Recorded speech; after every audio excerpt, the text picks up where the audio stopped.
Hello, people of destiny. Your destiny is to wake up and see that you are in Christ Jesus, your bridegroom. You are his bride, and he loves you so much. You are one body with him. You are the very body of Jesus. He fills you, and you fill him. You're like one person, a Siamese twin. Even though that's kind of two persons, but it's like one person. It's one body, connected. You're conjoined to him. You're the very offspring of God. You're partakers of the divine nature of God. You're swimming in bliss forevermore. You're the friend of God. God is the friend of yours, the friend of humanity. He's a lover, the lover of your soul. He's wooing you to wake up to this relationship that's always been happening between them three: Father, Son, Holy Spirit. The Trinity, God, love. God is this love. Dance, rhythmic embrace of one another. And you're caught up in their swirl. It made in their image. Exactly just like them, but with distinction. We aren't their nature. They aren't our nature, but Jesus became our nature while remaining his nature. He's two natures, one person. And now his nature, the Trinity's nature of love, is united to our nature of love, the created nature of love. And now we're all one love together, swimming within one another. We are married to them. And they're wooing to wake us up to this through the power of the sweet, intoxicating, tangible Holy Ghost, Holy Spirit, himself, herself, to see Jesus, our bridegroom, that we're married in this love embrace of the Father, Son, Holy Spirit, hugging us, holding us, kissing us, dancing us, celebrating us at the marriage supper of the Lamb, drinking one another's wine, the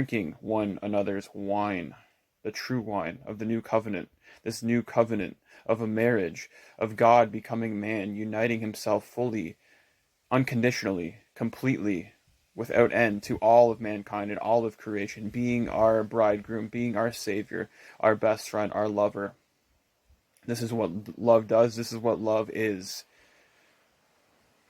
They married us unconditionally in the very body, in the one person, two natures of Jesus Christ.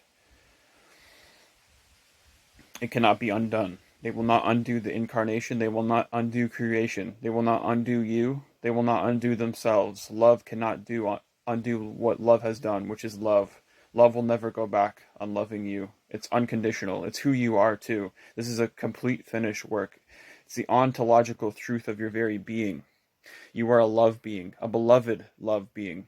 You're totally loved through and through, and that cannot change about you. It's never going to end. It's never going to stop. It's never going to fail. It will never give up. This is the truth about you. This is the truth about God. And we can be blind to it, sure, but the blindness cannot change it. Our bad actions that we do in this blindness cannot change that reality. We can either be blind to it or be waking up to it. And there's different degrees for each of us that we're awakened to. Everyone loves love. Everyone knows this love. And eventually everyone's going to find out what their true design is, which is love. And that there's this perfect finished work about them. This tangible finished work that's swallowing up all reality. It has swallowed up all reality. All time, space, and matter. It's been swallowed up in the very broken body of Jesus Christ. A healed body too now. Not just broken, but healed. He was broken for us that we may be made whole. And we are whole. By his stripes we have been healed. Past tense. By his resurrection we have been saved. Which means to be made healed. To be made whole. Past tense. We wake up as we hear this good news, and we confess. We say the same as, we're like, wow, this is true. We're confessing because we see this revelation. We know it's true, that we are the beloved of God, this unconditional love, union, embrace, this marriage supper of the Lamb, the finished work of Jesus Christ. We're dead and risen with him, unconditionally, in heaven on earth, at the marriage supper of the Lamb, feasting on one another forever, feasting on one another's table. It's already set before us. We just get to feast now. So awaken, all you lovers. Drink your fill. Be drunk on the wine of the new covenant. In Jesus' mighty name, I love you guys. Arise and shine, for your light has come. And his name is Jesus, and you are one light with him. Hallelujah. Look at this. Check this out.